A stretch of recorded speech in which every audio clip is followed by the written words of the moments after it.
Vali. Vali, Vali. Ok.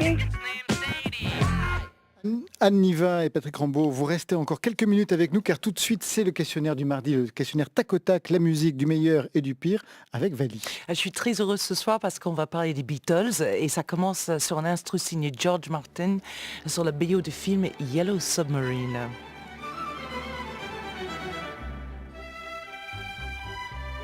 Jacques Volcouve est historien des Beatles, il est incollable sur le sujet, il est respecté dans le monde entier pour son travail, il a même eu des lettres d'encouragement de la part des deux des Beatles. Il collectionne les objets du groupe de Liverpool depuis son plus jeune âge et il a décidé de mettre une partie de cette collection en vente aux enchères à Drouot. La vente aura lieu samedi à partir de 13h30. C'est la plus grosse vente des objets des Beatles de l'histoire, 332 au total.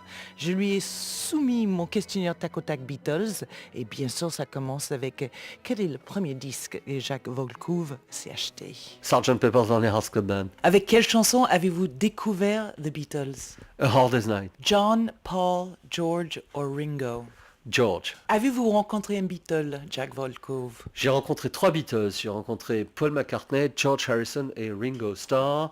J'ai bien entendu rencontré Yoko Ono. D'ailleurs, un mot pour décrire Yoko Ono. Yoko Ono, pour moi, est quelqu'un qui a permis à John Lennon de trouver son équilibre, qui a été sa collaboratrice, sa maman, sa compagne, et c'est celle qui lui a permis de s'épanouir complètement. Et je trouve que la façon dont elle gère l'œuvre posthume de John, elle le fait avec goût, elle le fait avec qualité, elle le fait avec talent, et j'ai beaucoup de respect pour elle. Vous étiez où, Jacques Volcouve, quand vous avez appris la mort de John Lennon? J'étais dans mon lit.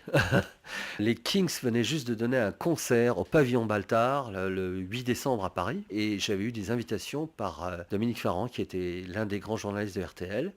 Et le lendemain matin, 6h du matin, ma mère, je vivais encore chez mes parents, vient me réveiller, me dit Dominique Farran au téléphone. Et Dominique me dit voilà, je veux que tu sois l'un des premiers à le savoir, l'annonce est arrivée sur les téléscripteurs de RTL, John Lennon a été assassiné. Et ma première réaction a été est-ce que tu as vérifié ton information? L'album des Beatles le plus écouté? Double blanc. Depuis quand collectionnez-vous, Jacques Volcouve, des objets des Beatles? 1967. À quel âge? Oula, 11-12 ans. Vous avez combien d'objets? Impossible à dire. Je peux dire combien j'ai de disques.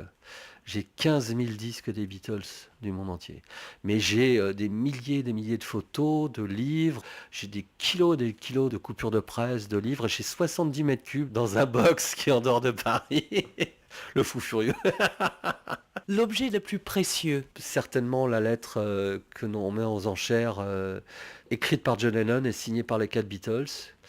À titre personnel, je suis très très attaché aux lettres de George et de Ringo, les 2 lettres qu'ils m'ont écrites en 1976, que j'ai laissé partir, mais il y a quelque chose que je garde, qui est la boucle Dark Horse Records, qui est le label qui avait lancé George Harrison en 1974. C'est une boucle en bronze, numérotée et signée, et celle-là, je ne veux pas la laisser partir. Qu'est-ce que vous avez payé le plus cher de tous vos objets? Je peux dire quelle est la chose qui a le plus de valeur dans ce que nous proposons. Ce sont les photos alternatives de la séance d'Abbey Road. Les Beatles ont traversé 6 fois l'avenue, 3 fois dans un sens, 3 fois dans un autre. La photo de la couverture, c'est la 5e photo. Et j'ai les 5 autres photos qui ont été faites par Ian Macmillan lui-même, dont il avait fait un test pour voir en 30 sur 30 ce que ça donnait. Et bien sûr, la seule qui était valable, c'est celle d'Abbey Road, parce qu'au niveau des jambes, c'est à peu près symétrique. Les autres, ils ne sont pas du tout symétriques. Vous attendez qui à cette vente chez Drouot samedi? Bon, tout le monde est au courant. Tout le monde est au courant. Je les ai tous mis au courant. Dans le monde entier? Bien sûr. Et bien entendu, ceux auxquels nous pensons. Et alors, j'ai un rêve, le style, la veille de la vente, coup de téléphone. Allô, c'est Paul McCartney. Bon, écoute, Jacques, j'ai décidé, je rachète toute ta collection, mais je te l'offre. Et je te trouve un lieu pour la gérer, un musée.